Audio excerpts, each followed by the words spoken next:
जबकि इसके पीछे सूर्य की जो इमेज लगाई हुई है, और मैं आपको बताऊंगा, जो सूर्य के अंदर यानी सूर्य की जो सपाटी है, जो सूर्य का धरातल है, उसके ऊपर जो रिजोल्यूशन है वो हम 8 मिनट की बात तो बहुत दूर की रही, सेकंड ऑफ आर्क की बात भी दूर रही, बल्कि मिली सेकेंड आर्क की बात यानी 0.2 आर्क सेकेंड इस तरह। जबकि पोजीशन एस्ट्रोनॉमी यानी उस तारे को ढूंढने के लिए या ये पर्टिकुलरली इसको सन के लिए वहां लिखा हुआ है, अगर आप जाएं और पढ़ें तो 2 आर्क मिनट बेस्ट एक्यूरेसी से मेजरमेंट हुआ करता था। तो उस जमाने के जो कैलेंडर्स वगैरह और उसके हिसाब से जो थे वो इन यंत्रों से मेजरमेंट लेने के बाद बनाए जाते। साथियों, मैं गुजराती नहीं जानता, इसलिए गुजराती में तो बोल करके मैं अपनी बात को नहीं प्रेजेंट कर सकता, लेकिन ये कहावत है कि उस भाषा को उपयोग भी नहीं करना चाहिए जो भाषा मुझे बोलने ही ना आवे, वरना अपेक्षा की जगह उपेक्षा हो जाएगी। आप मेरे को नेगलेक्ट करने की कोशिश करेंगे, और इसलिए मैंने रास्ता चुना है कि मैं इंग्लिश और हिंदी दोनों के बीच का सामंजस्य जमा करके और फिर आपके सामने अपनी बात प्रस्तुत करूं। मैं अपना आगे का प्रेजेंटेशन शुरू करूं इससे पहले मेरी आप सबसे हम्बली रिक्वेस्ट, आप सबसे अनुरोध है, अपने मोबाइल का जो स्विच है उसको ऑफ कर दें। Please switch off your mobile. Okay, so सबसे बड़ी बात यह है कि मैं आज आपके सामने एक ऐसे विषय पे बात करना चाहता हूं जो आज से 5 वर्ष पहले तक लगभग ऐसा लगता था कि अब तो हमने काफी कुछ अच्छी तरह से सूर्य को समझ लिया। अभी 2008-9 तक की बात है और हम लोग ऐसे बढ़िया बढ़िया प्रेडिक्शन क्लेम करते थे कि बस ऐसा ही होने वाला है, ऐसा हो जाएगा। लेकिन पता नहीं अचानक इन 5 वर्षों में क्या हो गया सूर्य को कि वो हमारे सारे जो समझे हुए सिद्धांत थे उस सिद्धांत को एकदम से पटकनी दे दी, लात मार दी और हम सबको बेवकूफ बनाया। एक बार फिर से the sun has forced us back to go back on the back footing, वापस फिर से अध्ययन करने के लिए हमको मजबूर कर दिया है, और ऐसा मजबूर कर दिया है कि हम अब ये नहीं समझ पा रहे कि जिन सिद्धांतों के आधार पर हमने सूर्य के अंदर होने वाली जो मौलिक ओरिजिनल जो एक्टिविटी थी उसको जो समझा था वो शायद सही भी थी या नहीं। इसका मतलब ये कि या तो वहां गलती की या उसका जो कंसेप्ट, उसका आधार का जो पत्थर रखा और नींव का पत्थर ही गलत था और सूर्य के ऊपर सब कुछ अलग ढंग से हो रहा है। सो उसके बारे में मैं एक बात करूंगा कि क्या क्या ऐसी नई मिस्ट्रीज हैं। कुछ तो हमको मालूम थी, कुछ हम समझ नहीं पाए, कुछ हम समझे तो शायद गलत समझ। आप अमेच्योर एस्ट्रोनॉमर्स क्लब के मेंबर्स हैं। सबसे बड़ी जो आपको एक मदद जो मिल सकती है वो ये कि डे टाइम एस्ट्रोनॉमी, और day time astronomy solar astronomy यानी करने में बहुत सारी आसानियां है। एक तो डे टाइम में आप रात को अच्छी नींद निकाल सकते हैं, सोना सबको अच्छा लगता है ना। नेहरू जी ने भी कहा था आराम करिए, आराम बड़ी चीज है। तो आप आराम कर सकते हैं, ये सबसे बड़ा बेनिफिट। दूसरा ये कि it is so close, next slide, it is so close, हमारे से इतना नजदीक है कि अच्छे अच्छे एस्ट्रोनॉमर्स ने, साइंटिस्टों ने इसी के ऊपर ध्यान दिया। यहाँ तक कि मैथमेटिशियंस ने भी इसके ऊपर ध्यान दिया, प्लानेटरी साइंटिस्ट कहिए, ग्रेविटेशनल के साइंटिस्ट कहिए, तो इसको एक तरह से ऐसा रोजेटा स्टोन, एक माइल स्टोन की तरह देखा और इसके ऊपर अध्ययन करना शुरू किया, और उसी से हमने है जो एस्ट्रोनॉमी को डिराइव किया और समझने की कोशिश की। चाहे वो केपलर हो, चाहे वो यहाँ तक कि आइंस्टाइन हो, न्यूटन हो, उसके अपने ग्रेविटेशनल लॉज हों, या चाहे कुछ और तरह के जो हम एलिमेंट्री पार्टिकल्स कहते हैं, तो एक ऐसे कॉस्मिक लेबोरेटरी के रूप में भी सन को लिया। यानी पहला जो प्लाज्मा लेबोरेटरी समझने की जो कोशिश की वो एक बार सन, और वो मैं आपको थोड़ी सी उसके बारे में डिटेल बात करूंगा कि वो किस तरह से वर्क करता है। ये इंजन जो है सन का, वो sun engine how it works on its own. जैसे बचपन के अंदर हम जो एस्ट्रोनॉमी पढ़ते हैं तो एस्ट्रोनॉमी एक्चुअली हम अपनी माँ की गोद में ही शुरू कर देते। एस्ट्रोनॉमी कोई और नहीं सिखाता। माँ की गोद होती है, वो पहली पाठशाला होती है। The lap of mother is the first school of the kid. और वहां से ही माँ कहती है, चंद्रमा के बारे में सिखाती है, चंद्रमा मामा दूर के, खीर पकाए फूल के, etcetera and the B listen that word and it is keep on vibrating, moon is some source। और दूसरी ओर ये भी कहती है माँ अच्छी तरह से लॉरियो में सुनाती है, सूरज चमके छे, चांद चमके छे। तो दमक और चमक के बीच की, यानी between the luminosity and the brightness, one is the star that is self-engaged, the other is the shining only body। तो ये जो मीनिंग है वो वहीं से शुरू होते हैं। तो वहां से मैं आपको ये बताना चाहता हूँ कि सूर्य जो है in the multifaceted body kind of thing, it is star which is very close and we can do various kinds of experiment related to many disciplines of the physics and science। so ये जो है हमने जितनी कुछ चीजें सीखी वो अभी अप्लाई होती है या नहीं होती है। Let us see next slide.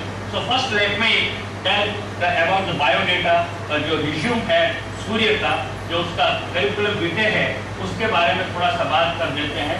कि पहला जैसे कि मास जो है, और mass actually is a basic dimension. Mass किसी भी सेलेशियल ऑब्जेक्ट का या इवन हमारी अपनी ह्यूमन बॉडी का, लेकिन mass is some kind of a important parameter. Doctor के पास भी जाओ तो हमारा मास पहले वो उस मशीन के ऊपर जा करके नापता है। So mass is an important factor. और यहाँ पे 1000 किलो में या क्विंटल के अंदर मास नहीं है, टन्स में मास नहीं है। It is very very heavy body.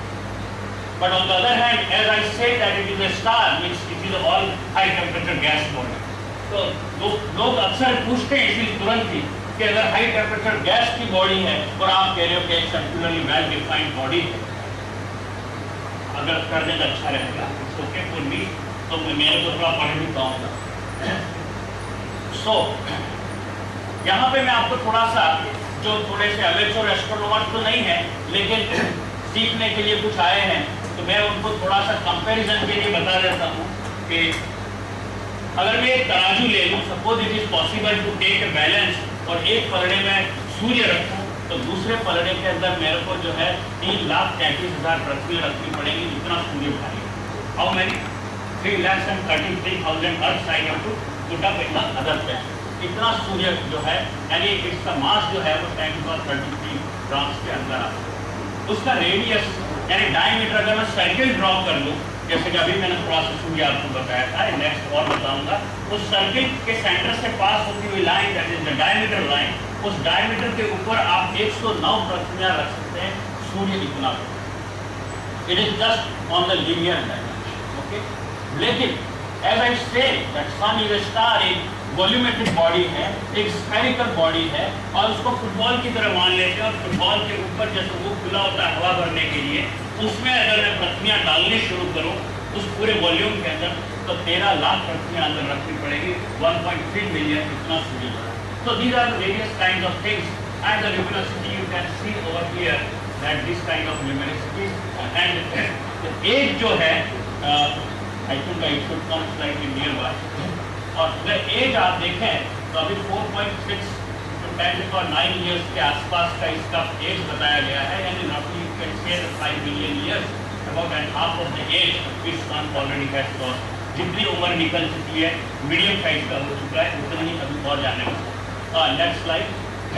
Okay, so let us see. मैं अगर एक तरह से ये थोड़ी देर के लिए मान लूँ कि मार्केट में जो तरबूज मिलता है, तो तरबूज मेरे लिए सूर्य है, और उस तरबूज को बीच में सेंटर में से ऐसे कट करके देखूँ अंदर की साइड के अंदर, तो मुझे सूर्य कुछ इस तरह का दिखाई देगा कि उसका जो कोर है अंदर सेंटर में वो ये वाला है, और वहाँ पर मैं जो बता रहा हूँ वहाँ लगभग 1.5 करोड़ डिग्री के आसपास का temperature, please underline, 1.5 crore degree के आसपास का टेम्परेचर है वहाँ पे। तो इसका मतलब बहुत हाई टेम्परेचर है वहाँ पे, और कोई भी गैस अगर वहाँ पर इस हाई टेम्परेचर पे होगी तो as per the physics laws जो है वो थर्मोन्यूक्लियर फ्यूजन रिएक्शंस वहाँ शुरू होंगे, और हाइड्रोजन जो बेसिकली इसका मेन कंस्टिट्यूएंट है, वो हाइड्रोजन जो है वो इस टेम्परेचर के ऊपर प्रोटॉन्स के फॉर्म में वहाँ पे रिएक्शन के अंदर पार्टिसिपेट करती है, which I will tell later on. और वहाँ से वो एनर्जी जो है साथ में गामा रेज, और फिर गामा रेज भेज रहे एक्स रेज, और साथ में दूसरे पार्टिकल्स जो है न्यूट्रिनोज वगैरह रिलीज होते हैं। और वो एनर्जी जो यहाँ पे स्टार्ट, कैन यू बिलीव, अगर कोई कहे कि साहब ये सूर्य को बाहर देखा हमने, आज देख के आए और अभी देख के आए, लेकिन क्षमा करिएगा वो सूर्य आज का नहीं। जो सूर्य आपने देखा है वो आज का सूर्य नहीं है। वो फोटोस्फीयर से जो आज लाइट आई है 8 मिनट और 32 सेकंड में यहाँ से इस फोटोस्फीयर से, लेकिन वो लाइट यहाँ से रवाना हुई थी, वो तो हजारों लाखों वर्ष पहले रवाना। So main information which is coming from the sun at a given time, actually that information is very very old. वो लाइट यहाँ आते आते उसके बाद रेडिएटिव जोन यानी जो फोटोन से जो गामा रेज थी वो कोलाइड होते होते लास्ट में एक ऐसी स्टेज से बाहर निकलते तो वो फोटोन्स दूर दूर तक फेंके जाते हैं। जैसे फोटोन्स हमारे पास दूसरे इलेक्ट्रोमैग्नेटिक स्पेक्ट्रम से सूर्य से यहाँ तक आते हैं, we see over that in different waveband. So वो फोटोन्स यहाँ से जाते हैं, वो ऊर्जा लेकर के वो एक डिस्टेंस तक ट्रेवल कर पाते हैं, उसके बाद they finally lose their energy and that energy finally वो अप साइड में जो प्रोपगेट होती है वो कन्वेक्शन जोन यानी पानी जो उबलता है, बबुले उठते हैं, उस तरह से कन्वेक्टिव बबल्स के रूप में बढ़ती है। That is because of bionic force which we call as bionic force.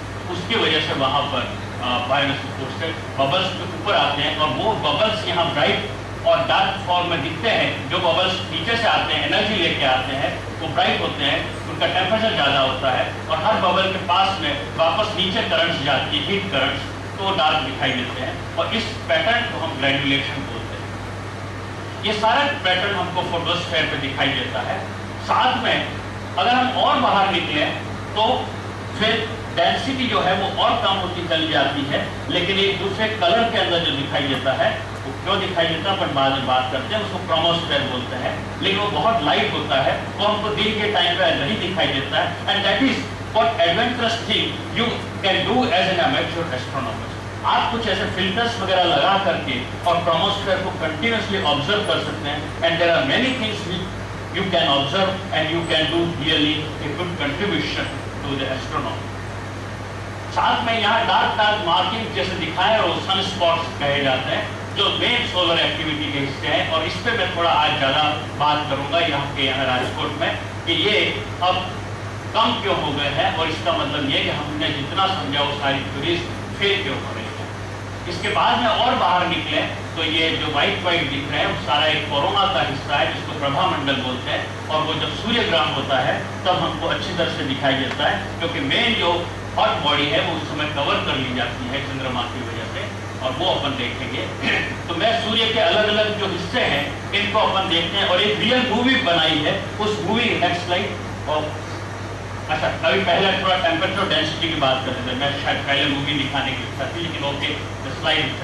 So this is a luminosity, और ल्यूमिनोसिटी अगर आप देखें तो ल्यूमिनोसिटी 0 में इसके कोर की बात है और यहाँ जहाँ 1 लिखा है फोटोस्फीयर की बात है इसके अंदर। और अगर आप देखें तो टेम्परेचर, डेंसिटी और प्रेशर सब सेंटर से जहाँ से यानी 1.5 करोड़ डिग्री का टेम्परेचर है, this is temperature mentioned over here, वो सब नीचे आते जाते हैं और धीरे धीरे लास्ट फोटोस्फीयर पे आते आते टेम्परेचर लगभग 5400-6000 डिग्री केल्विन के आसपास ले जाते हैं। सो ये जस्ट ट्राई टू अंडरस्टैंड एक इम्पॉर्टेंट बात, क्योंकि अब अपन मिस्ट्री की बात करेंगे कहाँ क्या चक्कर हो रहा है। Temperature as per Charles and Boyle's law for a given volume of gas, अगर हम उसको हीट करें, टेम्परेचर बढ़ाएं या उसके अंदर प्रेशर बढ़ा दें तो टेम्परेचर बढ़ेगा, या टेम्परेचर है तो प्रेशर बढ़ेगा। This is direct relationship is there. लेकिन वो क्या रहा है, यहाँ से जैसे जैसे बाहर जा रहे हैं टेम्परेचर और प्रेशर डाउन हो रहे हैं, यहाँ तक कोई प्रॉब्लम नहीं है। It is working as per the physics law.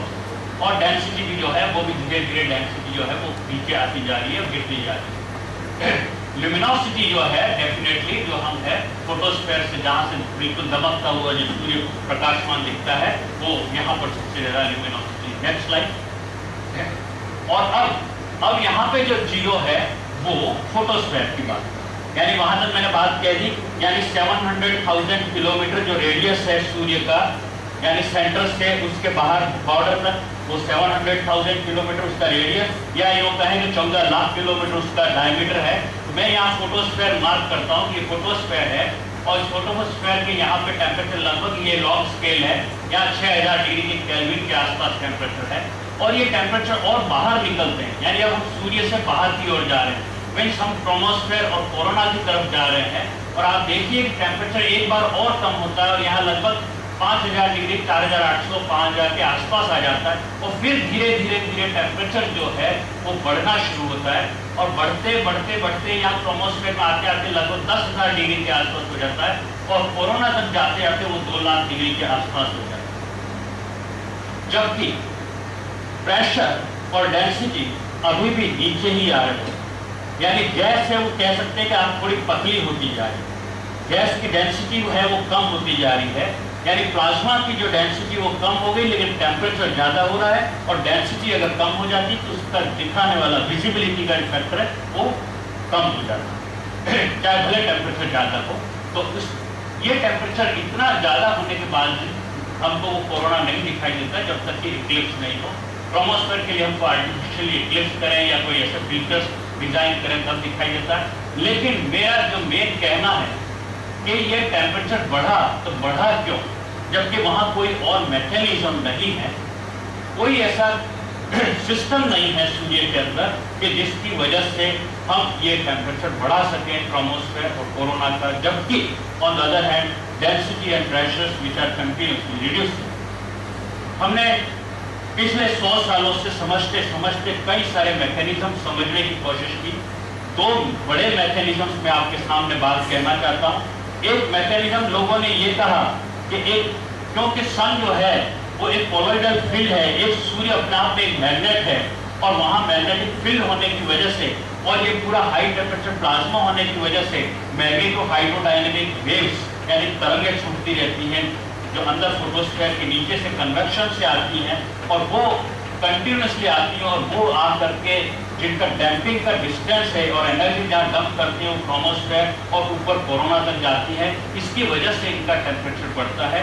ये एक मैकेनिज्म प्रपोज किया गया और ये अपन इसके बारे में थोड़ी सी बात करेंगे। अगर वो किया गया तो टोटल एनर्जी को वहाँ रेडिएट हो करके जितना टेम्परेचर ये दिख रहा है उतना क्यों नहीं उससे आ रहा है। This is basic question. MSD wave से जितना टेम्परेचर यहाँ पे आना चाहिए था उससे ज्यादा टेम्परेचर यहाँ पर है, इसका मतलब वो सफिशिएंट मैकेनिज्म नहीं हो सकता है या वो एक सब्सिडरी या एक एडिशनल मैकेनिज्म का काम है। दूसरा साथियों, एक मैकेनिज्म सूर्य के अंदर जो ये कोरोना है वहां पर हम छोटे छोटे बम विस्फोट जैसे देखते हैं जिसको हम नैनो फ्लैश, माइक्रो फ्लैश और उससे भी नैनो से भी छोटे पिको फ्लैश, उसकी बात की क्योंकि कुछ सैटेलाइट है उसको देखा। यहाँ तक कि मेरा अपना जो मैडम बात कर रही थी, मेरा जो सैटेलाइट हम लोगों का PRL इसरो ने छोड़ा था जिसका नाम था सोलर एक्सरे स्पेक्ट्रोमीटर, उसमें से भी छोटे छोटे फ्लेयर हमको स्पेक्ट्रम में हमारे एनर्जी का जो स्पेक्ट्रम था उसमें दिखाई दिए, अपन देख भी सकते हैं उनको। लेकिन वो इतने सारे भी नहीं थे कि उन सबसे मिला के जो एनर्जी है वो इतनी हो जाए कि वो इस टेम्परेचर तक पहुंचे, इसका मतलब वो भी कम पड़ गया। तो अगर हम पहले वाले mechanism that is MSD waves का प्लस नैनो फ्लेयर्स का अगर हम जोड़ भी कर लें तो कभी तो बैठता है कि हाँ शायद ये एनफ है, लेकिन कभी बैठता है कि ये एनफ है। इसका मतलब कुछ और चीज हो रही है, चाहे वो इंटरनली हो रही है या एक्सटर्नली बाहर से हो रही है। और ये अभी पिछले 1-2 वर्ष से एक नया मोड़ आया है सोलर फिजिक्स के अंदर कि पहले लोग ये कहा करते थे कि शायद सन के इस सोलर सिस्टम में जो प्लैनेट्स हैं वो प्लैनेट्स जो है वो सन के ऊपर इफेक्ट कर रहे होंगे, यानी it is A two way feedback जिसको सिस्टम कहते हैं। लेकिन अभी वापस प्लैनेट बीच में लोगों ने नकार दिया, वापस कहा कि नहीं सूर्य इतनी हैवी बॉडी है वो तो और प्लैनेट सब उसके चारों तरफ घूमते हैं। But now after the discovery, यानी ये कहो बल्कि डिस्कवरी का प्रपोजल जो आया डार्क मैटर और डार्क एनर्जी का, तो नया मैकेनिज्म लोग प्रपोज कर रहे हैं कि शायद ये बड़े बड़े जो प्लैनेट्स हैं वो ग्रेविटेशनल लेंसिंग कर रहे हैं और उसकी वजह से इसको, और वो कंटिन्यूस रहती है और शायद उसकी वजह से उसको ये हीट मिल सकती है। लेकिन ये डीप क्वेश्चन है। Next slide.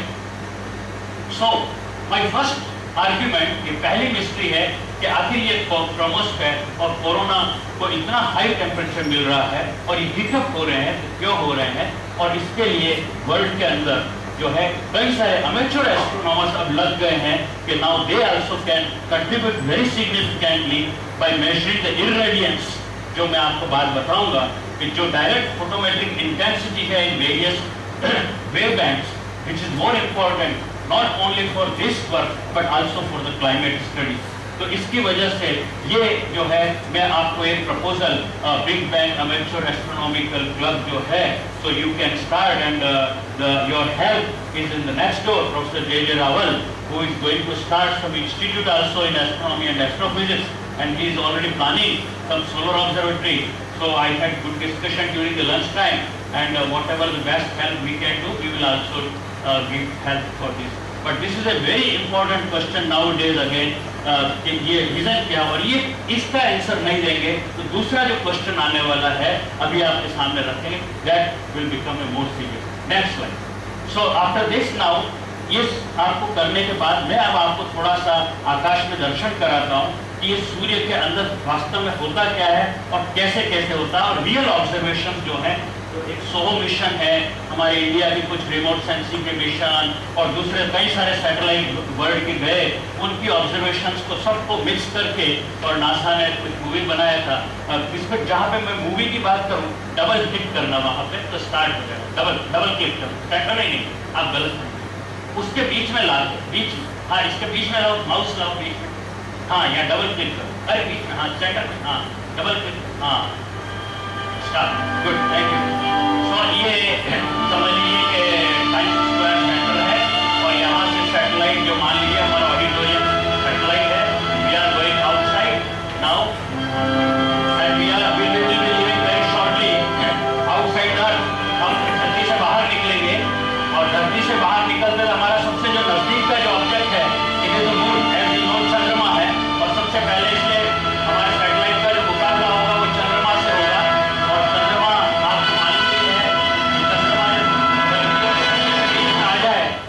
होता है. So we are out now and you can see that our satellite, जिसमें हम लोग बैठे हुए हैं, तो सैटेलाइट ये आया और अब जो चंद्रमा है धरती का चक्कर काट रहा है और वो सूर्य और पृथ्वी के बीच में ये चंद्रमा आएगा. This is the real image of the sun. This is the corona जो एक्लिप्स हुआ, और ये जो रियल सूर्य है जो सोहो की ऑब्जर्वेशन EIT के अंदर 304 एंगस्ट्रॉम हीलियम लाइन के अंदर लिए हुई है. मैं पूरा लगभग उसी में बताऊंगा आपको. और आप देख रहे हैं कई सारे विस्फोट हो रहे हैं. ये छोटे छोटे एक्टिव रीजन जो सनस्पॉट रीजन्स हैं, ये जितने हैं वो सब हाई टेम्परेचर रीजन्स दिखते हैं. बेसिकली फुट पॉइंट जो है वो सनस्पॉट के हैं. गैसेस जो है वो लाइन्स ऑफ फोर्स जो मैग्नेटिक फील्ड लाइन्स कहते हैं उनके अंदर हैंगिंग की हुई है, अंदर टंगी हुई है because of the low meter plasma जिसको कहते हैं अपन. यानी V² और 8π जो है वो मैग्नेटिक प्रेशर होता है और TNKT गैस प्रेशर होता है. तो जब गैस प्रेशर कम हो तो मैग्नेटिक फील्ड प्रेशर उसको अपने अंदर ही. मेरा चाहूँगा कि आपका ध्यान यह रहे कि मैं कन्वेक्टिव बबल्स की जो बात कर रहा हूँ वो क्या चीज़ है, and this is what I mean by convective जो वहाँ हो रहा है. और उस कन्वेक्शन से फ्लूइड जो है वो हीट अप होकर के बाहर आया. Next slide. So this is just an overall impression. Next slide. उसके ऊपर मत करिए, उसके ऊपर मत लइए, वो की से करते की से वो, अरे फिर से स्टार्ट. मैं कह रहा हूँ नीचे जो की है ना आपके ऊपर नीचे वाला उससे आ गया. Thank. Okay. So now what I want to show here the same thing but now I want to give you a detail. देखिए ये सूर्य है. जब सूर्य के अंदर कोई एक्टिविटी नहीं हो रही है, यानी उसके ऊपर कोई सनस्पॉट्स वगैरह नहीं है, और ये वही फोटोस्फीयर की इमेज है उस समय जब बहुत सारे सनस्पॉट्स हैं. कहीं से कुछ आवाज आ रही है, कोई बोल रहा है. सो और ये उसी का मैग्नेटिक फील्ड जो आयरन लाइन होती है उसके अंदर इमेज ली हुई है. तो कोई सनस्पॉट इसलिए ज़्यादा मैग्नेटिक फील्ड हमको ऐसे ब्रिलियंटली नहीं दिखाई देता जैसे इसके अंदर सनस्पॉट्स उस समय जो दिखाई दे रहे हैं. तो यहाँ जो डार्क दिखाई दे रहा है दैट इज नेगेटिव या सदर्न पोलैरिटी. जो ब्राइट दिख रहा है वो पॉजिटिव या नॉर्दर्न पोलैरिटी, यानी बाइपोलर रीजन्स होते हैं. वो they are connected by lines of force, magnetic field lines. तो यहाँ नहीं है, लेकिन इसका मतलब ये नहीं कि बिल्कुल मैग्नेटिक फील्ड नहीं है. अगर थोड़ा सा इसको बढ़ा करके और हाई रिजोल्यूशन में देखें तो छोटे छोटे मैग्नेटिक फील्ड दिखें. लेकिन अब बेसिक क्वेश्चन उन लोगों के लिए, उन मैकेनिज्म्स के लिए, वो थ्योरेटिकल मॉडल्स के लिए कि जो मैग्नेटो हाइड्रोडायनेमिक्स की बात हम लोगों ने की, तो जब यहाँ पर नहीं है कुछ भी तो कंटिन्यूसली उसी 2 मिलियन टू 5 मिलियन डिग्री के कोरोना को कैसे हिटअप करना, यहाँ तो फिर भी पॉसिबल होगा क्योंकि बहुत सारी एनर्जी को हम स्टार्ट कर सकते हैं और लॉन्च कर सकते हैं। दूसरा, यहाँ इंस्टेबिलिटी प्लाज्मा की ज़्यादा होती है, हम वेव्स को लॉन्च भी कर सकते हैं जो यहाँ पर नहीं पॉसिबल होगा। सेम चीज अगर हम सन को एक्सरे के अंदर देखना पॉसिबल हो, यानी हाई एनर्जी के अंदर, तो आप देख सकते हैं कि जब सन स्पॉट मिनिमम टाइम है तो लगभग एक्सरे के अंदर सन दिखाई नहीं देता, क्योंकि उतना हाई टेम्परेचर जो यहाँ चाहिए इस इमेज को बनाने के लिए वो सन स्पॉट्स नहीं है, इसलिए विजिबल नहीं होता है। जबकि सन स्पॉट ज़्यादा है तो वो सब एक्सरे कोरोना में दिखाई देता है। जैसे प्रोफेसर अशोक बात कर रहे थे मल्टी वेवलेंथ एस्ट्रोनॉमी की, तो वही बात है, यहाँ पर हम भी अलग अलग वेवलेंथ में देखते हैं। ये सब विजिबल में है, ये एक्सरे में है, ये अल्ट्रा वायलेट वेव बैंड के अंदर है और उसमें भी आप देख सकते हैं। तो मेरे कहने का यहाँ पर यह है कि कभी कभी सूर्य है जो बिल्कुल खाली रहता है और कभी कभी सूर्य है वो सन स्पॉट से भरा रहता है। जो ज़्यादा सन स्पॉट्स मैक्सिमम जब हो जाते हैं उस साल को हम सन स्पॉट मैक्सिमम ईयर कहते हैं, जब बिल्कुल नहीं होते तो सन स्पॉट मिनिमम ईयर कहते हैं। Next slide. ये sunspot number as a function of time when we plot number of sunspot, तो वो चेंज होते रहते हैं, every day number of sunspot changes. But by overall अगर हम देखें तो ये पूरा एक साइकिल जो मिनिमम से वापस मिनिमम आने में लगभग 11 साल का एवरेज टाइम लगता है। So sunspot cycle is almost about 11 years in average. लेकिन इसका मतलब ये नहीं कि हर सन स्पॉट साइकिल जो है वो 11 साल का ही हो। Sometimes it is of 10 year, sometimes we have seen even up to 12.5, even 13 years also. अब सन स्पॉट जो नंबर्स हैं, ये सन स्पॉट्स बने तो काले काले धब्बे बनते हैं, उसके पीछे मैकेनिज्म क्या है। और अचानक अभी आप देखिए कि इसी के अंदर ही ये जो 2000 हुआ, 2005 है, 2014 है, ये 2015 यानी नेक्स्ट, और अभी 2014 चल रहा है। लेकिन इसके पिछले सन स्पॉट साइकिल जिसको हम साइकिल 23 कहते हैं, करंट सन स्पॉट साइकिल को 24 कह रहे हैं, लेकिन इसके आगे बहुत मैकेनिज्म। और नेक्स्ट साइकिल और बल्कि ये कि नेक्स्ट साइकिल और जो आने वाला है सन स्पॉट साइकिल 25, वो तो और भी छोटा होने वाला है, ऐसा प्रेडिक्ट किया जा रहा है। यानी आज से अगर 3 साल पहले बल्कि 5 साल पहले कोस्पार की मीटिंग हुई थी और उसमें उन लोगों, बड़े दिग्गज लोग जो प्रेडिक्शन करने वाले, जिनके पास थ्योरेटिकल मॉडल्स हैं और उन्होंने कई बार पिछले साइकिलों को प्रेडिक्ट करके प्रूव किया हुआ है, और वो उन्होंने ये प्रेडिक्ट किया था कि साइकिल 24 बड़ा होगा और साइकिल 25 वो तो हिस्टोरिकली इतना बड़ा होगा, इतना लार्ज एम्पलीट्यूड होगा कि सारे पीछे वाले जो साइकिल्स हैं उन सब में नया एक माइलस्टोन खड़ा। और अचानक अब वापस सारी थ्योरियाज फेल हो करके और अब कह रहे हैं कि शायद साइकिल 25 कम। बेसिकली इसके पीछे रीजन क्या है? रीजन ये हुआ, अगर आप यहाँ देखें तो ये 1700 के पास में एक डाल्टन मिनिमम है, और मैं अभी आपको थोड़ी देर में दिखाऊंगा। इससे पहले या 1600 के आसपास एक माउंटर मिनिमम। आप पूछेंगे कि कहने के वाटर पानी आप पूछेंगे कि सब आपको तो जो है कैसे पता लगा कि 1600 में तो टेलीस्कोप ही नहीं बना था। गैलीलियो ने जब टेलीस्कोप बनाया वो तो 1609 और 1610 के आसपास की सारी स्टोरी है। So there are many techniques. For example, we can go to the Antarctica. We can escape the sample from there. अर्थ के अंदर से निकाल सकते हैं, उस पर रेडियो कार्बन डेटिंग या ऑक्सीजन डेटिंग करके पुरानी धरती की कहानी क्या है उससे हम निकाल सकते हैं कि सूर्य का जो है अंदर क्या क्या हुआ होगा। फॉर एग्जाम्पल मानसरोवर जा सकते हैं, या कोई आइस कोर के बजाय हम लैंड का निकाल सकते हैं। तो कोई सारे तरीके हैं, उससे भी हम कर सकते हैं। ट्री जो होता है, पेड़ होता है, उसकी रीच रीच करके भी हम निकाल सकते हैं। तो वहाँ पे एक माउंटेन मिनिमम हुआ था। तो ये मैं बेसिकली कहना चाहता हूँ, बीच बीच में सनस्पॉट जो है वो काफी कम हो जाते हैं, लेकिन अचानक इस बार जो है वो बहुत कम हो रहे हैं, यानी ये भी जो प्रेडिक्ट किया गया वो भी नहीं हो रहा, उससे कम हो रहा है। नेक्स्ट वाला, तो नेक्स्ट स्लाइड। सो अभी अपन पहले इसका मतलब ये समझना पड़ेगा कि ये सनस्पॉट बनते कैसे। अभी सनस्पॉट बनते कैसे हैं, this is a very important question.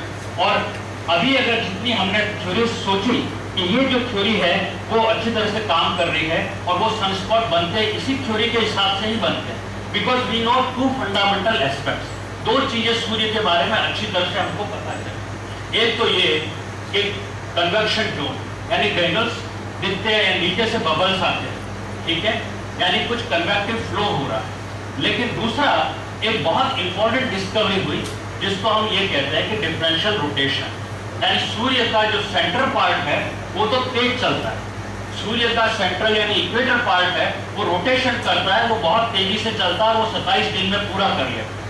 जबकि उसके धीरे धीरे ऊपर हाई लैटिट्यूड्स में जाए, यानी पोल्स की तरफ जाए, तो सूर्य धीरे धीरे घूमता। अब आप सोचिए कि एक ऐसी प्लाज्मा कॉस्मिक लेबोरेटरी जिसके अंदर अर्थ की तरह 24 घंटे का सॉलिड रोटेशन नहीं हो, बल्कि सब चीजें उल्टी सीधी घूम रही हो, तो फिर वहां पे क्या होगा? वहां पे लगभग कुछ ऐसा ही होगा जैसा कि मैं आपके सामने एक रबर बैंड से कुछ करके दिखाता हूँ। अगर मेरे पास रबर बैंड मिल जाए तो बाइक से, नहीं तो मुझे शायद किसी लड़की मिल गया, नहीं तो किसी लड़की से। वैसे आजकल लड़की लोग बहुत कंजूस हो गया है, रबर बैंड तक नहीं रखते। देखिए फॉर एग्जाम्पल, आप सबको थोड़ा लाइट लगा लिया, वेरी गुड थैंक। ये रबर बैंड दिखाई दे रहा है आप सबको? Is it okay? Can you see? नींद तो नहीं आ रही? हमारा ख्याल थोड़ी तानी भी चाहिए। अच्छा, ये रबर बैंड आप थोड़ी देर के लिए समझ लीजिए कि मैंने अभी एंकर्ड कर रखा है, यानी सूर्य का नॉर्थ पोल जो है वो, और ये है साउथ पोल। क्या है? नॉर्थ पोल और साउथ पोल।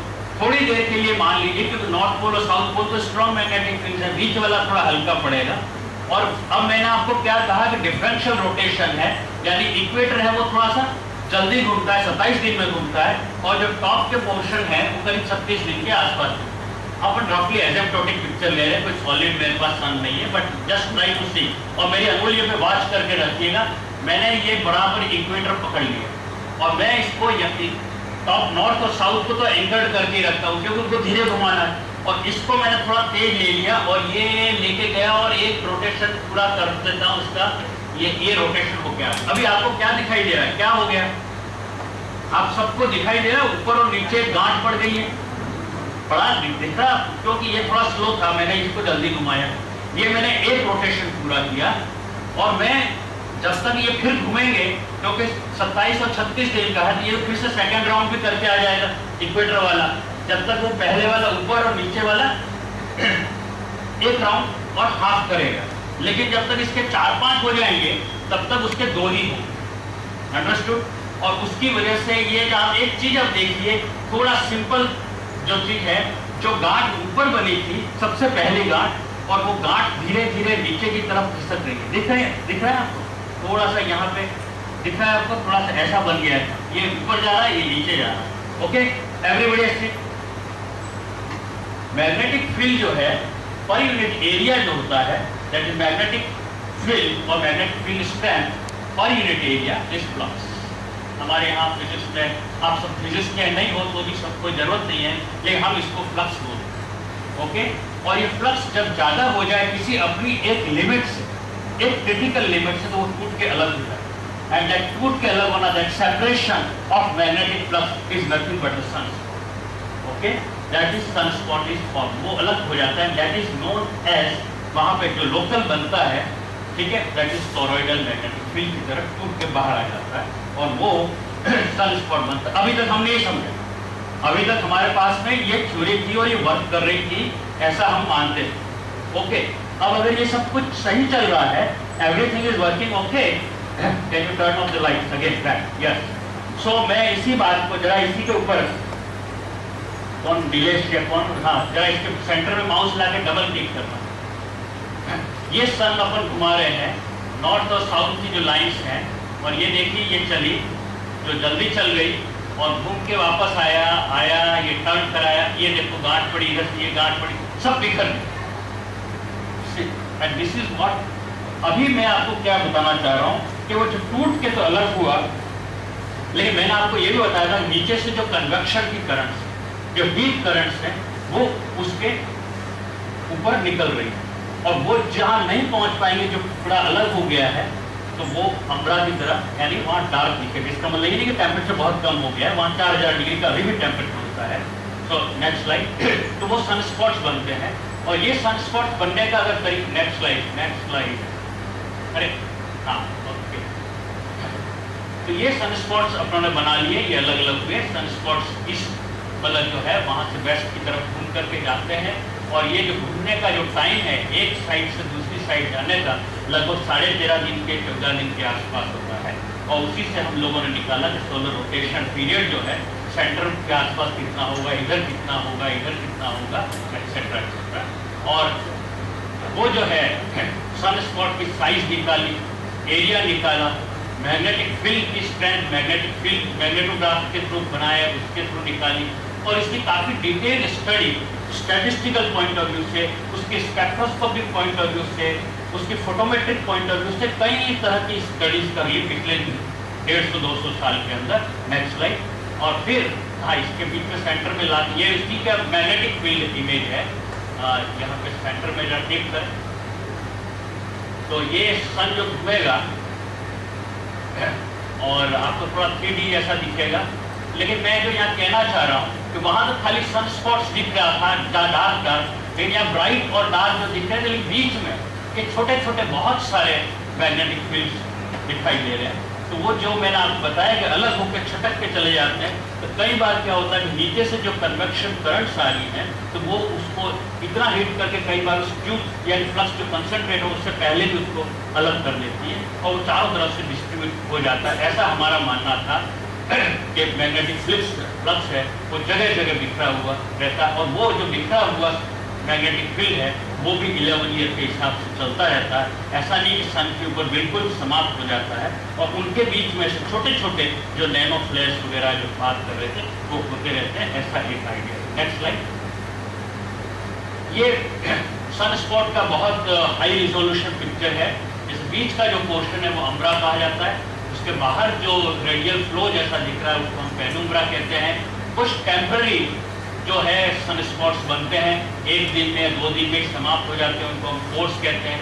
ये जो ब्राइट ब्राइट रीजन्स जो दिख रहे हैं, जो ग्रैन्यूल्स हैं, जो नीचे से कन्वेक्शन करंट्स आती है, उनको कहते हैं। और इसके वजह से हमने ये निकाला, मेरा एक स्टूडेंट है लोकेश भारती, जिसने पहली बार ये कहा तो जिन पार्कर की थ्योरी के अगेंस्ट में कि जो है इन मैग्नेटिक फील्ड की ट्यूब्स हैं उनके बीच में से जो पूरा जो उष्मा की या हीट की करंट जाती है, उसने ये बताया कि नहीं, ऐसा नहीं होता, बल्कि उस मैग्नेटिक फील्ड लाइन है उसी के अंदर से, उसी के सेंटर में से ही, यानी जिसको हम कहते हैं मैग्नेटो कन्वेक्शन, तो वो मैग्नेटो कन्वेक्शन होता है, और न कि जो है सिंपल बाहर की साइड से पूरी हीट फ्लो होती है। वो मैग्नेटो कन्वेक्शन इसका मतलब कहीं न कहीं बहुत बड़ा रोल प्ले कर रहा है, ऐसा हमको लगता है। Next slide. ये उससे भी ज़्यादा बड़ा जो है हाई रिजोल्यूशन पिक्चर है, आप देख सकते हैं कि ये अम्ब्रल है, और मैं यहाँ पे इस तरह के पिक्चर्स लेने के अंदर अगर अच्छा सा टेलीस्कोप बनाया जाता है तो आप यहाँ पर ले सकते हैं राजकोट के अंदर, अगर 30 सेंटीमीटर के आसपास का ऐसा तो। और आजकल बहुत ज़्यादा अच्छी अच्छी टेक्निक्स हैं, कई सारे बढ़िया फिल्टर्स मिलते हैं, और अम्ब्रा और पेनुम्ब्रा की और ग्रेनुलेशन की आप पिक्चर्स फोटोग्राफी कर सकते हैं, इनकी लाइफ आप निकाल सकते हैं, इनकी साइज निकाल सकते हैं। और अब इन ग्रेन्यूल्स की स्टडी करना ज़्यादा इम्पोर्टेंट हो गया है, क्योंकि क्लाइमेट का ही कहा जा रहा है कि अर्थ का जो क्लाइमेट का ग्लोबल लेवल पे जो वेरिएशन है वो इस इरेडियंस ग्रेन्यूल्स के ऊपर, और इनके अंदर एक छोटे छोटे ब्राइट पॉइंट्स होते हैं जिनको नेटवर्क ब्राइट पॉइंट कहते हैं, और वो मोस्टली आजकल कमेंट्री एस्ट्रोनॉमर्स ज़्यादातर करते हैं। Next slide. ओके, ये इतने सारे सन स्पॉट्स के बारे में स्टडी पिछले लगभग 1750 से रेगुलर ऑब्जर्वेशंस हो रही है। आप कह सकते हैं कि 250 साल से भी ज़्यादा ऑब्जर्वेशंस है, और बहुत ज़्यादा मॉडल्स इसके ऊपर बने। इसमें मेरा भी अपना एक मॉडल है, और इसके बेस पे हम लोग प्रेडिक्ट करते हैं कि सन स्पॉट, तो अमेरिका वालों ने प्रेडिक्ट किया था कि इस बार साइकिल 24 के अंदर जो पीक आएगा वो लगभग हिस्टोरिक हो जाएगा। ये उनका पेपर है, और हमारे क्लियर में जब कॉन्फ्रेंस थी तो वो प्रेजेंटेशन के लिए आए थे कि that will be historic one. जबकि दूसरी ओर चाइनीज़ और कुछ अलग दूसरे कंट्रीज़ के लोगों ने, यूरोपियन वगैरह ने कहा था कि नहीं, बहुत मिनिमम होगा। और हम लोगों का प्रेडिक्शन था कि लगभग इस 90 के आसपास या 75-80 नंबर एज्यूम होगा। ये हमारा ये था कि इसका पीक जो है वो 2012 के बाद में आएगा, जबकि इनका प्रेडिक्शन था कि 2011 के आसपास आएगा, और इनका भी ये प्रेडिक्शन था कि 2012 से पहले आएगा। जबकि हकीकत ये है कि कोई भी मॉडल अच्छी तरह से कोई भी प्रेडिक्ट नहीं करता, जबकि पीक जो है वो अब 2014 में आ रहा है। हाँ, नंबर के हिसाब से देखें तो शायद हम लोग बहुत सही थे। Next slide. तो आप देखें कि 2014 के आसपास जो है वो ये आ रहा है, और ये सेकेंड पीक जो आ रहा है वो ज़्यादा हो रहा है। और इस बार ये आया 12 के आसपास। जब हमने प्रेडिक्ट किया था तो हमारा मॉडल तो सही था, वहाँ पर भी था, कि हमको अनुमान नहीं था कि नीचे गिरेगा फिर से तेज होगा, तो थोड़ा सा ज्योमेट्रिक साइकिल कहा जाता है। लेकिन ऐसा बड़ा मैं ज्योमेट्रिक साइकिल पहले कभी नहीं देखा, और ये इधर गया। लेकिन टोटल नंबर जो है वो 100 से नीचे ही, एवरेज जो एनुअल मीन सनस्पॉट नंबर है वो 90 से आसपास ही रहने वाला। लेकिन ऐसा अभी कह नहीं सकते, क्योंकि अभी सूर्य जो है वो जो है एक मिस्ट्री प्रेजेंट कर रहा है, क्योंकि ऐसा सनस्पॉट साइकिल इरेगुलर टाइप का बिहेवियर पहले नहीं आया, और ये धीरे धीरे तेजी से गिर करके ऐसा अनुमान है कि 2020 तक ये मिनिमम पे पहुंचेगा।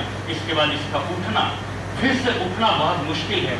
और क्यों ऐसा मुश्किल ऐसा लग रहा है? क्योंकि वो इसलिए कि जो फाउंडर मिनिमम हुआ था उसके, यानी सन 1600 से 1650 1670 तक लगभग सूर्य के ऊपर कोई सनस्पॉट्स नहीं थे 50 साल तक। ऐसा ही 400 साल का टाइम हो रहा है, जिसको हम ग्लेशियर साइकिल कहते हैं। और ऐसा शायद अगर हुआ तो सूर्य के अंदर सनस्पॉट्स नहीं होंगे, तो उसका निश्चित रूप से धरती के ऊपर बहुत बड़ा बुरा प्रभाव पड़ेगा। Next slide. Next slide. मैं आपको नेक्स्ट बैक गो बैक। मैं फिर भी आपको थोड़ा सा, मैं ऐसा क्यों कह रहा हूँ इसके बारे में आपको कन्विंस करने के लिए बताना चाहता हूँ कि अगर आप देखें as a function of time, यानी टर्म्स ऑफ मंथ्स, अगर मंथ्स के हिसाब से गिने तो साइकिल जो शुरू हुआ 2000, कोई भी साइकिल को लेते हैं तो हम साइकिल 23 के अलग अलग जो हैं वो मॉडल्स यहाँ लिखे हुए हैं, यानी चीज़ें लिखी हुई हैं, नंबर्स वगैरह। और ये साइकिल 24 का जो है 21, साइकिल 21, 22, 23 कलर्स मुझे भी बहुत अच्छे से यहाँ नहीं दिखाई दे रहे हैं, लेकिन यहाँ पे आप देखिए। लेकिन ये साइकिल 24 है। और आप देखें कि हमेशा किसी भी साइकिल के अंदर जो मेन जो पीक चला जाता है उसका दूसरा पीक आता है, वो छोटा होता है। ये बड़ा है, फिर ये इतना है। लेकिन इसके अंदर पहला पीक है वो छोटा था, सेकंड पीक है वो बड़ा हुआ है। और ये इसका मतलब ये कि टाइम इसने इतना लिया है तो ये जाएगा। तो इसका मतलब ये कि शायद अब फिर से ऊपर उठना अगले 30-40 वर्ष तक। तो ऐसी अब नई थ्योरीज पिछले 1 साल से जो रिसर्च पेपर्स आ रहे हैं उनका कहना ये है कि अब शायद सूर्य के ऊपर जो है वो कहते हैं ना, सूर्य उपवास पे जाने वाला है, फास्टिंग पे जाने वाला है, ऐसा। तो उसके मॉडल्स आ रहे हैं। Next slide. मैं आपको जो 1600 वाला टाइम बता रहा था, based actually by on this sediment जो ला करके किया गया था, जिस पर कार्बन 14 डेटिंग की गई थी। और ये 1600 से 1600 लगभग जो है 40 तक का जो टाइम है, तो देखेंगे आप ये जो है बहुत कम एक्टिविटी है। Basically it is an intensity carbon 14। लेकिन यहाँ पे जो शुरू में जो सब कुछ हुआ था, जिसका बहुत ज़्यादा हमारे पास डेटा नहीं है, लेकिन शुरू में 18-18 साल के सनस्पॉट साइकिल भी हुए थे, 20 साल के भी हुए थे, 22 साल के भी हुए थे, फिर वापस गिर गया। लेकिन ग्लिसबर्ग जो साइकिल है उसके अकॉर्डिंगली जो दीपा भट्ट जो मेरी स्टूडेंट है जिसने PhD की, उसने यही निकाला 80 ईयर्स, 200 ईयर्स और 400 years cycle on the sunspot cycle is basically climate cycle. Next slide. दोस्तों, अभी जरा मैं आपको फिजिक्स की एक इंटरेस्टिंग चीज़ बताता हूँ कि किस तरह से फिजिक्स की ये चीज़ जो है वो यहाँ पर नहीं साबित हो रही है, और ये सूर्य ऐसा क्यों कर रहा है, we are not able to understand. हम लोग आज तक मैग्नेटिक फील्ड स्ट्रेंथ की जो इंफॉर्मेशन निकालते रहे, वो मैग्नेटिक फील्ड की वहाँ जो इंटेंसिटी बनती है, और intensity is directly proportional to the strength, ऐसा हमारा मानना था। और अभी पिछले कुछ सालों से अब ये हो गया, इंटेंसिटी तो बढ़ रही है लेकिन मैग्नेटिक फील्ड स्ट्रेंथ जो है वो डाउन होती है। And these are by observations and this is still we feel that paradox. ऐसा क्यों हो रहा है और ऐसा सन क्या करना चाहता है, what it wants to reveal us, कि हम सनस्पॉट्स की इंटेंसिटी को लेते हैं और वहाँ से सब कुछ क्रॉस करते हैं, लेकिन वापस उसकी ब्राइटनेस के अंदर जाते हैं, यानी हमारी अपनी जो टेक्निक्स हैं अलग अलग स्टॉक्स पैरामीटर, लेकिन हमको ये नहीं मिल रहा है। और basically whatever we conclude, यहाँ पे मैं ये कहना चाह रहा हूँ मैग्नेटिक फील्ड की जो स्ट्रेंथ है उसकी इंटेंसिटी वो डाउन हो रही है। जो आने वाले टाइम में अगर ऐसा कैसा कंटिन्यूस किया तो सन के अंदर मैग्नेटिक फील्ड अगर स्ट्रेंथ कम हो गई तो it will be dangerous to the earth. Next slide. Okay, so up to here whatever I told, so this is the what second mystery which is on the sun is either the sunspot cycle, sunspot formation के जो mechanism है वहाँ पे कोई basic issues हैं, यानी basic conservation equations जो हम कहते हैं, जो एनर्जी की इक्वेशन है, मोमेंटम की जो इक्वेशन है, यानी पूरा जो डायनेमिक्स है वहाँ समझने के अंदर जो डिफ्यूजन मॉडल है उसका पूरा सन का जो मैंने आपको बताया भी था, वहाँ पर हमारे साथ कोई मिस्टेक हो रही है और या फिर हमने उसकी सनस्पॉट की जो डायनेमिक्स है वहाँ समझने में गलती की है। लेकिन मैंने आपको रबर बैंड से बताया था, एक चीज आपने नोट की होगी, डायरेक्टली एकदम पोल के पास गांठ नहीं पड़ी, गांठ थोड़ी सी नीचे थी, and that is around 60 to 70 degree के। और सन स्पॉट्स बनते हैं वो वही लोकेशन है जहाँ 60 डिग्री, सन स्पॉट कभी भी पोल्स के पास में से 80-90 डिग्री के आसपास कभी नहीं बनते हैं। इसका मतलब कुछ सच्चाइयाँ हैं, whatever we have learn, something is correct by observations, but somewhere when we transfer those observations to the few models, I think we have done somewhere some mistakes, या फिर हम अभी और observations की जरूरत है, या सन के ऊपर कोई न कोई बाहर से प्रेशर पड़ रहा है and there is some gravitational lensing of some other material is acting on the sun which actually plays a key role in hiding the sunspots. So next slide. So we have to relook the whole sun. Now the basic question, मैंने क्योंकि slide बाद में रखी वहाँ भी बता सकता था, लेकिन ये इसका मतलब कि सनशाइन क्या हो, कैसे होता है, हाउ डज द सनशाइन, उसका बेसिक मैकेनिज्म क्या है, वही हमने अच्छी तरह से समझा या नहीं समझा, या वहीं पर ही हमारी बेसिक प्रॉब्लम है। और only we are considering the simple hydrogen के जो प्रोटॉन्स के 4 प्रोटॉन्स का फ्यूजन मॉडल जो है। तो बेसिकली हम अभी आज तक जो मानते चले आए हैं कि प्रत्येक 1 सेकेंड, एवरी सेकेंड में 700 मिलियन टन ऑफ हाइड्रोजन जो है वो कन्वर्ट होती है 695 मिलियन टन ऑफ हीलियम के अंदर, और फिर 5 मिलियन टन ये जो है हमारे पास जो लाइट आती है पर second which spreads over in the whole solar system, वो उसके अंदर चली जाती है। Fraction of that this actually comes on the earth. तो how it takes place, next slide.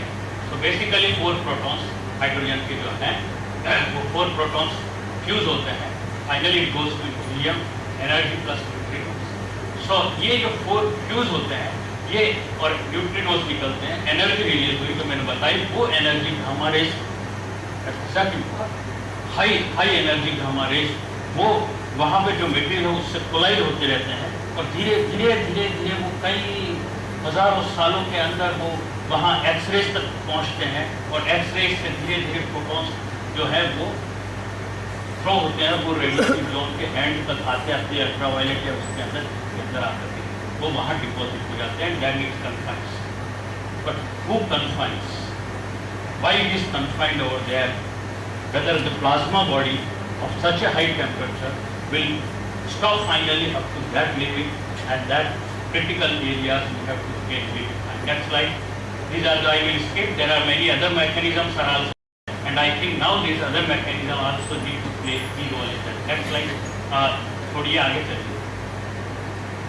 Okay, so now ये जो फोटोन्स बाहर आए, और ये photosphere which is shining and we are observing कि हाँ ये आज का सूर्य है, और एंड बाई एम्प्लॉइंग डिटेक्टर्स जो विजिबल में है या इंफ्रारेड के अंदर है या अल्ट्रावायलेट के अंदर है, तो we can launch the satellite etcetera. तो हमने कई तरह के मतलब जो है अलग अलग वेव बैंड के जो है फोटोमीटर्स लगा करके, सेंसर्स लगा करके सन का इरेडियंस मेजर करना शुरू किया।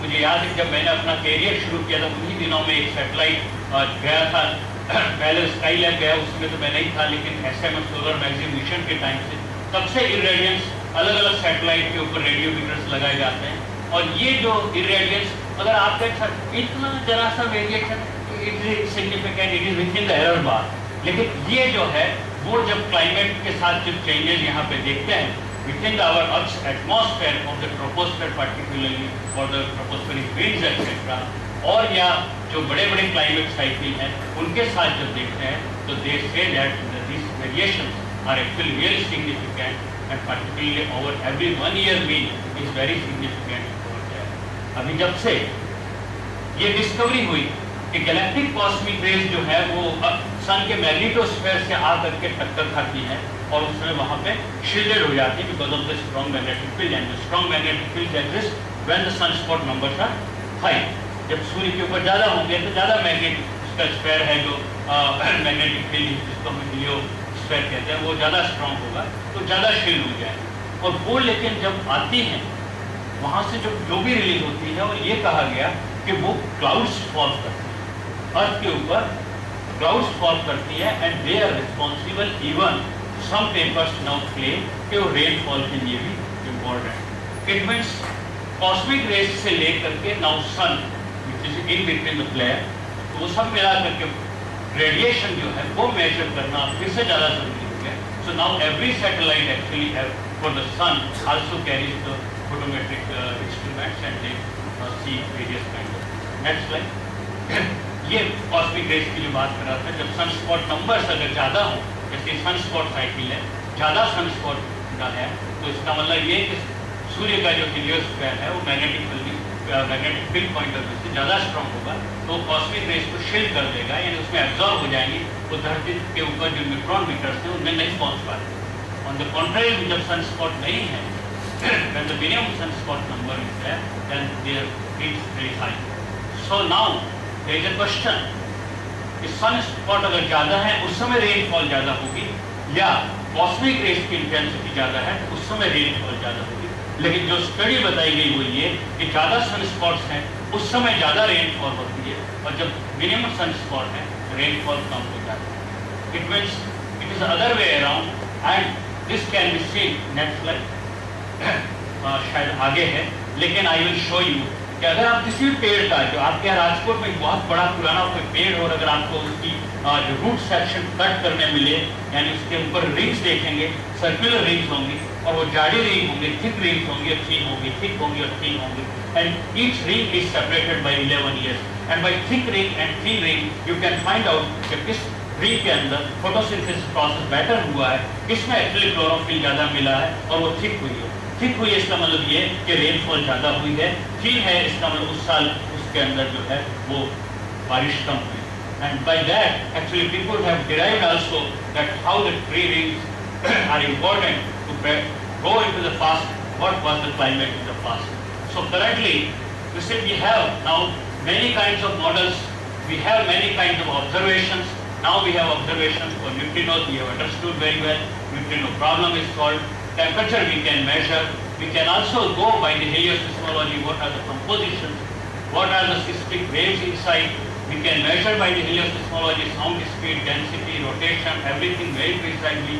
We are giving all these kinds of parameters to the various models.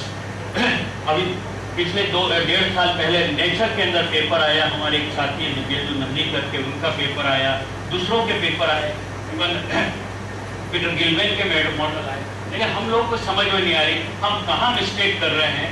अब तक सोलर एक्टिविटी को हम करेक्टली प्रेडिक्ट नहीं कर पाते और अब तो बल्कि यही मॉडल्स को बैक इन टाइम लेकर के फिर से प्रेडिक्ट करने की कोशिश करते हैं तो भी करेक्ट नहीं बैठते हैं। What is really happening, so it is a mystery and I don't know up to this kind of thing you can help in this और not, but always sun is a mysterious body now again and we are on the back foot. Next slide. So now I go up above the photosphere and let us see the color sun, which is actually you can see in the red color by employing the 65-63 angstrom, which you also call as a hydrogen alpha line in the Balmer spectrum.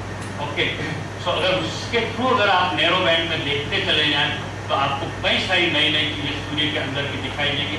And this I strongly recommend कि अगर telescope के अंदर आप इस तरह का filter लगाएं और आप अच्छी सी ऑब्जर्वेशंस ले सकते हैं। और कई सारे आजकल जो छोटे टेलीस्कोपों से इस तरह के ऑब्जर्वेशन से अमेचर एस्ट्रोनॉमर्स जो हैं ज़्यादा कंट्रीब्यूट कर रहे हैं क्योंकि वो ज़्यादा ऑब्जर्वेशंस ऑटोमेटिक सिस्टम बना के ले सकते हैं which even sometimes research observatories are not able to take और वो डेटा फ्लेयर्स का और दूसरी चीज़ों का वो प्रोवाइड करते हैं। There are many actually companies now have come in the US and Europe who take really observation. So this dark thing here is known as filament. This is almost, you can say, hanging neutral hydrogen gas over there. These are the sunspots. Can you go to the next slide? And that is the movie. Okay. So you have to. So जब वहाँ double click करें, तो मैं आपको एक बहुत बड़ा सूर्य के अंदर बड़ा विस्फोट हुआ था 2003 का, हालांकि लेकिन मैं जानबूझ के लाया हूँ, दिखाना चाहता था। हमारे सारे स्केल जो हैं वो X10 तक के होते थे। X10 के ऊपर कभी कोई दुनिया के अंदर फ्लेयर नहीं देखी थी। X10 का भी मैंने तो नहीं देखा था, लेकिन पहला फ्लेयर था जो X45 तक पहुँच गया था। हमारे सारे स्केल डिस्टर्ब हो गए। एक 100 का सैटेलाइट का पूरा कोरोना का फेल हो गया और कई सारे और इंस्ट्रूमेंट खत्म हो गए। और आप देखेंगे, मैं आपसे विशेष करके I would like to have your kind attention to see over here that even it did not allow much time, so fast, so big projection over here. You can see these are magnetic lines. These are taking place. This is all ultraviolet images in 195 angstrom, which we call also the oxygen image. और कई सारे जो CCD कैमरे, charge couple device कैमरे या detectors जो है वो सैचुरेट हो गए थे। आप देखते कि ये लाइन आ गई और पूरे सिग्नल के इमेज को पकड़ नहीं पाए, क्योंकि हमने कभी ऐसा सोचा ही नहीं था कि इतना बड़ा फ्लेयर इस सन के ऊपर हो सकता है जो सारे रिकॉर्ड तोड़ देगा और जिसकी वजह से धरती जो है 3 दिन तक जाम हो जाएगी, सारा ब्लैकआउट सा हो जाएगा और कोई इंस्ट्रूमेंट अच्छी तरह काम नहीं कर। आप देखें ये दिख रहा है हमारा X10 तक का ही ग्राफ होता था, उससे ऊपर चला गया X45। ये 304 पीएम लाइन के अंदर इमेजेस हैं। ये सनस्पॉट से उसी इसके अंदर वो हुआ है। ये कोरोना गांव में 100 का ये विस्फोट हुआ। ये विस्फोट हुआ आपके लिए थोड़ा सा मैं दिखाना चाहता हूँ। और इसमें से जो मटेरियल बाहर आया और पृथ्वी की तरफ पार्टिकुलर अनडायरेक्टेड जो था वो मटेरियल ही लगभग 10⁻16 किलोग्राम से भी ज़्यादा मटेरियल यहाँ पे आया, जो नॉर्मल हम लोग मिक्रोराइट या इससे जो तरह से गिरता पर डे का रेटिंग अबाउट 100 मेट्रिक टन के आसपास होता है, उससे सेवरल ऑर्डर्स ज़्यादा मटेरियल वहाँ निकलता है।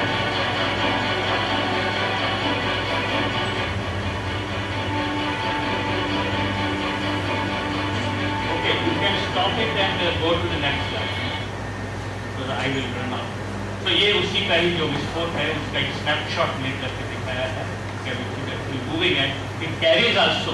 ये इतना बड़ा जोर से झटका लगा था कि इसके साथ जो हम लोग बोलते हैं सूर्य का अपना जो मैग्नेटिक फील्ड है वो भी इसके साथ बाहर निकल के आया था। Next slide. और ये तो किसी और का पिक्चर है, मैंने आपको खाली एक फैसिलिटी दिखाने के लिए अलग अलग चीज़ें देखते हैं। Next slide. Okay, so in order to understand ये सूर्य के अंदर जो विस्फोट होते हैं और इन सूर्य के विस्फोटों के टाइम पे सूर्य के अंदर क्या क्या दिखाई दे सकता है और हम उनकी क्या कल्पना कर सकते हैं कि उसका अर्थ के ऊपर, धरती के ऊपर कोई इफेक्ट होगा या नहीं, उसको समझने के लिए इंडियन स्पेस रिसर्च ऑर्गेनाइजेशन ने एक प्लान बनाया जो सोलर एक्सरे स्पेक्ट्रोमीटर को लॉन्च करने के लिए, और उसके अंदर ऐसे एक्सरे के डिटेक्टर्स लगाए जिससे हम सीधे एक्सरे के अंदर उन फ्लेयर्स का एनर्जी स्पेक्ट्रम देख सकते हैं, जिसकी स्पेक्ट्रम की बात सवेरे प्रोफेसर अशोक बात करते हैं। Spectroscopy, I mean what I want to say as a function of energy, charge 4 kilo electron volt से लेके 25 kilo electron volt, 4 kilo electron volt से लेके 56 किलो इलेक्ट्रॉन वोल्ट तक उसके अंदर से जो विस्फोट होगा तो कैसे दिखाई देगा, छोटा वाला कैसे दिखाई देगा, बीच का कैसे दिखाई देगा, बड़ा हुआ तो कैसा दिखाई देगा, तो इन सब। तो नेक्स्ट स्लाइड। ये उस सैटेलाइट जो जीसैट जिसको कहते हैं, जो जियोसिंक्रोनस सैटेलाइट, अभी तब इंडिया खुद अपना इंजन बनाने लगा है, उस समय रशिया से इंजन आया था। तो ये सब कई तरह के पेलोड्स लगे हुए हैं।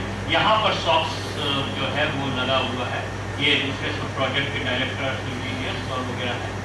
मैं यहाँ पे बैठा हुआ हूँ और हम लोग पूरे सैटेलाइट का जो 0 ग्रेविटी टेस्ट होता है फाइनल लास्ट वो तैयारी कर रहे थे और सुबह 4 बजे का टाइम था, क्योंकि नेक्स्ट डे उसको इसरो बैंगलोर या बीच में ला के क्लिक करें तो फिर हम उसको श्रीहरिकोटा लेके गए और श्रीहरिकोटा तक का लॉन्च था 8 मई 2003।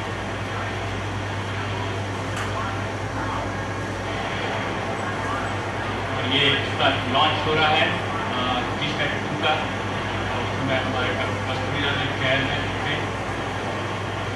और आप देखें कितना प्रिसाइज और परफेक्ट उसका लॉन्चिंग हुआ और उसको उसी की ऑर्बिट जो सिंक्रोनस ऑर्बिट है उसमें लास्ट में उसको ले जा करके बराबर वहाँ इंस्टॉल किया और उसके बाद पूरा सेटेलाइट अच्छी तरह से जब तक उसमें फ्यूल था लगभग 8 साल तक उसमें काम किया।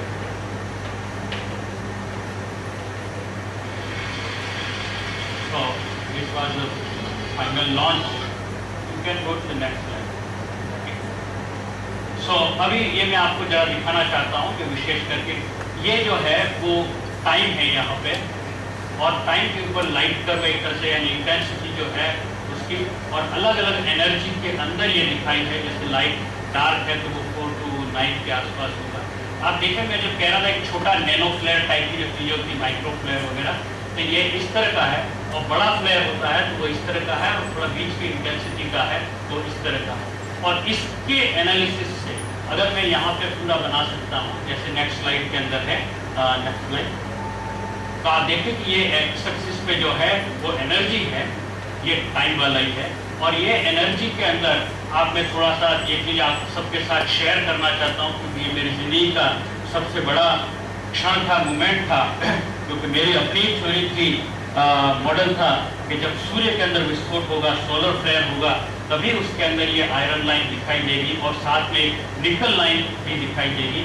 और ये ऑब्जर्वेशन से हमने प्रूव किया और ये काउंटडाउन में फोटो में आप देख रहे हैं कि ये जो स्पेक्ट्रम के अंदर ये जो पंप आया है वो आयरन लाइन का पंप है और ये निकल लाइन का पंप है और इसकी वजह से अभी इस साल जो है मैडम ने बताया पूरे fellowship of royal astronomical. So this is the one important discovery by this Fox mission. Next slide.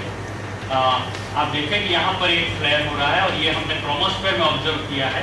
ये हमने फॉक्स की ऑब्जर्वेशन से यहाँ ड्रॉ किया है और ये सूर्य से सोहो मिशन से यहाँ पे है और धरती के ऊपर मैग्नेटोमीटर्स लगे हुए होते हैं और उन मैग्नेटोमीटर से हम नापते हैं कि धरती का जो मैग्नेटिक फील्ड है वो कितना डिस्टर्ब है। Okay, so that is what kind of thing.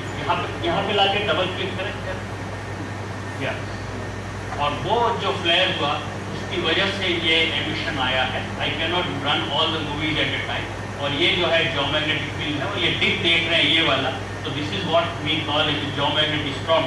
पूरा धरती जो है वो उसका मैग्नेटिक फील्ड डिस्टर्ब हो जाता है, यानी बेसिकली हम जो कहते हैं कि रिंग करंट, वो रिंग करंट के पल्सेशन बनते हैं। नेक्स्ट स्लाइड या बीच में लाके क्लिक करें। Okay, now I want to show this is the sun. Okay, this is simulated movie. हाँ, क्लिक करो डबल। हाँ, ओके डन। सो यहाँ से अब जैसे विस्फोट हुआ, ये विस्फोट जो एक्सप्लोजन हुआ, that solar flat, so that material along with the magnetic field of the sun, that magnetized plasma comes close to the earth। और यहाँ पे आप देखिएगा ये अर्थ है छोटी सी और ये उसकी अर्थ की मैग्नेटिक फील्ड लाइन, ये एक्सप्लोड हो गई लाइन, ये बैक साइड आती है नाइट साइड और यहाँ फिर से रिकनेक्शन बोलते हैं मैग्नेटिक फील्ड लाइंस का। That reconnection takes place, particles all the way reach to the north and south pole and they are actually producing northern and southern lights, जिसको हम पोलर अरोराज भी बोलते हैं। और यहाँ कभी ग्रीन के होते हैं, कभी ब्लू के भी होते हैं, कभी और अलग लाल कलर के होते हैं। All depends on what kind of actually ions जो है ऑक्सीजन के हैं, नाइट्रोजन के हैं, उसके ऊपर डिपेंड करता है कि किस तरह कलर दिखेगा। Next slide, next slide. आपको कोई बात थोड़ा टेक इट इजी नॉट, हाँ वहाँ चले जाए इसके अंदर, हाँ हो जाएगा, ऑटोमेटिक हो जाएगा। थोड़ा आपने कर अभी तो आप ओके आप हाँ आ जाइए, आ जाइए। हाँ, अभी मैं ये कहना चाह रहा हूँ कि ये सन स्पॉट्स जो यहाँ से रियल ऑब्जर्वेशन शुरू हुई और ये सन स्पॉट्स अभी तक देखते चले गए, लेकिन ये जो है हम लोगों का काम जो था कि इनका तो बता 200 years, 80 years and it's multiplies. जैसे 80 का 5 टाइम्स जैसे उसका आएगा ना, 80 into 5 दैट इज 400 ईयर्स या 200 into 2, तो वो जो होता है मल्टीपल पोल्स के ऊपर आकर के वो सब क्लाइमेट के साथ में वेरिएशन होता है। किस तरह से होता है? Next slide. आप देखिए कि जब सन स्पॉट से एंटी कोरिलेशन होता है, हरिकेन्स जो आते हैं, जब सन स्पॉट ज़्यादा होते हैं तो हरिकेन्स नहीं होते बिकॉज इट कंट्रोल्स एक्चुअली। और जब सनस्पॉट कम होते हैं, जैसे कम है तो हरिकेन्स ज़्यादा होते हैं, जैसे कम है तो हरिकेन्स ज़्यादा होते हैं। Next slide. मैं स्नोस्पॉट वगैरह पे ज़्यादा नहीं दिखा रहा, लेकिन मैं आपको 1600 वाली स्टोरी है उसके बाद का जो दिखाना चाहता हूँ कि ये यूरोप की पिक्चर है। बीच में जब ये 1600 के बाद में मैंने जो कहा था आपको माउंगर मिनिमम हुआ था और सनस्पॉट नहीं थे, तो पूरी धरती के ऊपर इतना आइस जम गया था, एक लिटिल आइस एज जैसी स्टेज आ गई थी। और ऐसी स्टेज अभी फिर से बहुत सारे सोलर एस्ट्रोनॉमर्स और क्लाइमेट साइंटिस्ट लोग प्रेडिक्ट करते हैं, और उसको हम लोग स्पेस वेदर साइंटिस्ट भी बोलते हैं। उन लोगों का कहना है कि अगर ऐसी स्टेज आई, क्योंकि 400 साल का टाइम हो रहा है, तो फिर शायद धरती के ऊपर ठंड निश्चित है कि ठंड होगी, और जो ग्लोबल वार्मिंग की बात है वो शायद अभी गलत भी हो जाए, क्योंकि ग्लोबल वार्मिंग की जो अभी पीछे बात करें तो वो भी शायद सन से इन्फ्लुएंस होती है। अब सनस्पॉट साइकिल कम हो रहा है, तो इसकी वजह से there will be significant climate change. Next slide. दूसरा रीजन भी लेकिन साथ हमको समझना होगा, basically now only 2-3 slides are left, कि अर्थ की जो रोटेशन मोशन है अपनी, वो एक लट्टू जो होता है, जो आप लट्टू पिवट को फेंकते हैं और चलता है, वो कई सारी मोशंस होती हैं। उसका अपना रोटेशन पीरियड होता है, जिसको हम 24 घंटे में पूरा कंप्लीट करने की बात है। रिवॉल्यूशन है 365 डेज की बात है, लेकिन उसका जो ऊपर का टॉप है जो हिलता है, जिसको न्यूट्रेशन बोलते हैं या प्रिसिशन है, और उसके जो जितने डिग्री से छुपी हुई है उसके अंदर 33 डिग्री की हम बात करते हैं, लेकिन वो सीधे एक्चुअली 21 से 25 डिग्री के बीच में चेंज होती है। तो ये जो है उसका सिमुलेशन किया। फिर नेक्स्ट स्लाइड। तो अब देखा कि 1-1 लाख साल का भी एक साइकिल होता है अर्थ की मोशन का, and which is actually basically related with the large glacier maximum. उसका 10,000 साल का भी साइकिल होता है, 21,000 साल का भी होता है, और 41,000 साल का भी होता है। और ये साइकिल्स कोई नई बहुत बड़ी बात नहीं है।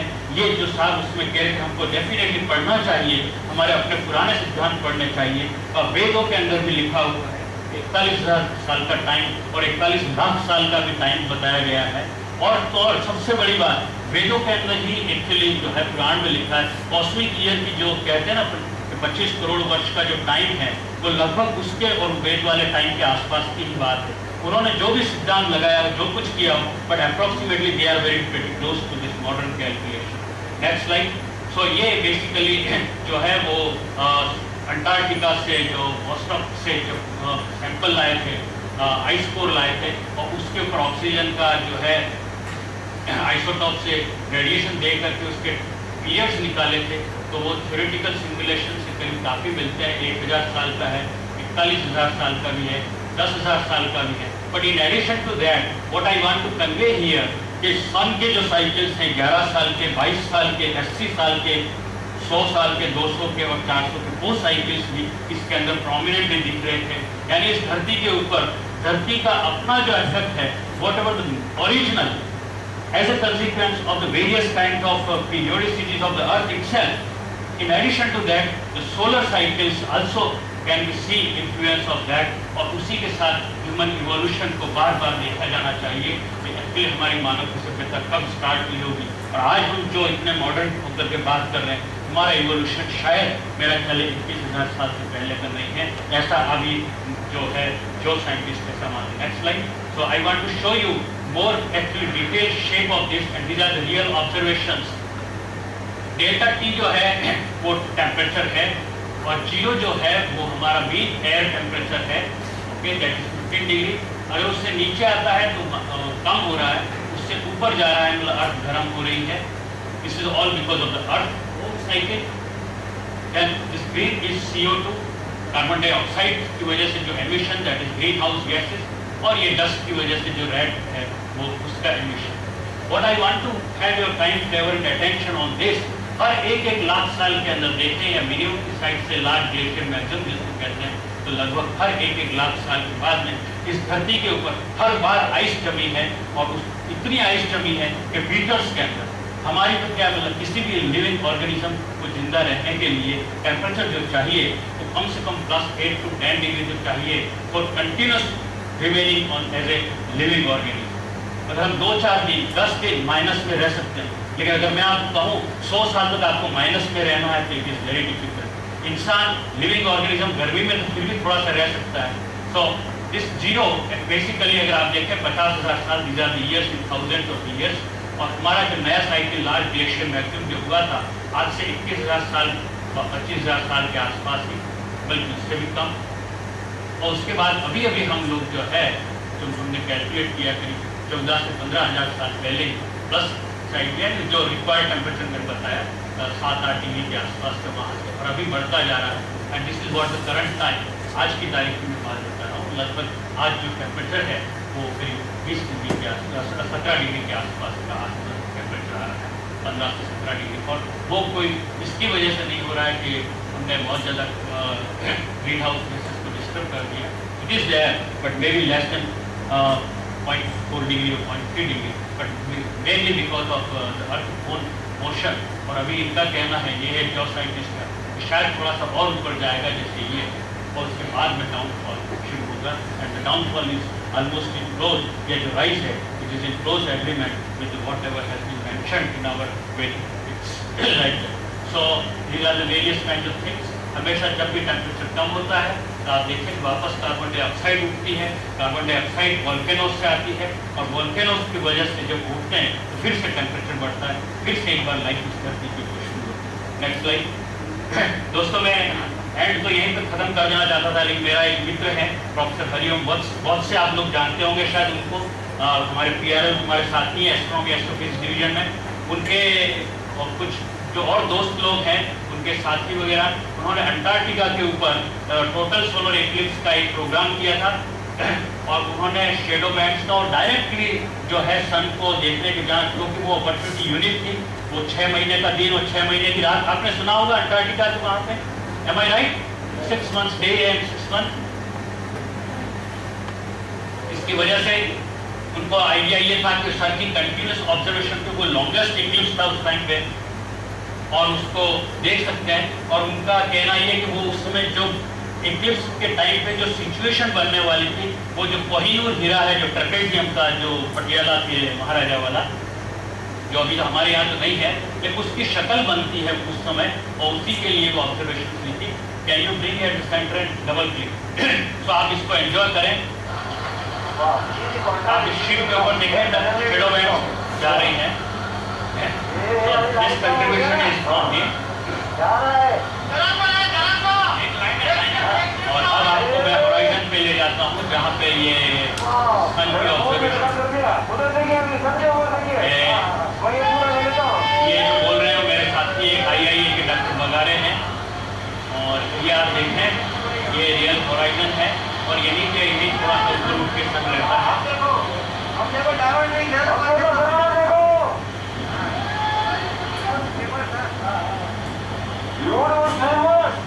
ये जो बाहर निकल रही है स्ट्रीमर को कहते हैं।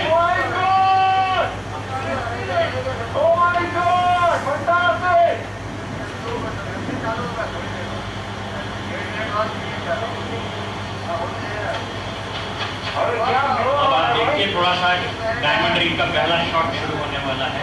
दो आ गया, वो आया दूसरा, वो डायमंड नहीं आ रहा है, ये डायमंड ही आ रहा है, और ये डायमंड रिंग का पहला शॉट। और अब आप देखिएगा कोहिनूर का, यहाँ देखिएगा, मैं नहीं बोलूंगा कैसे। This was the unique eclipse this band.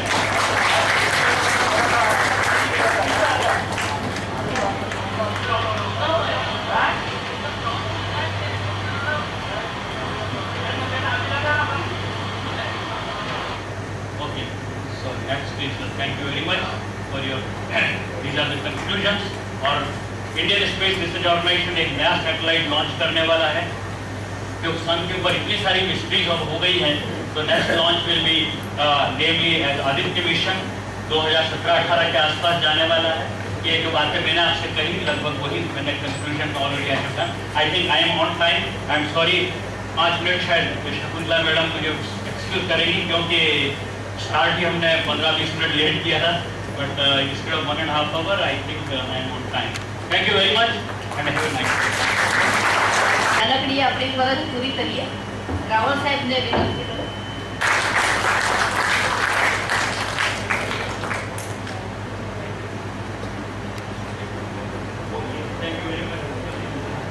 અને આ ગુજરાત ટીવી તરફથી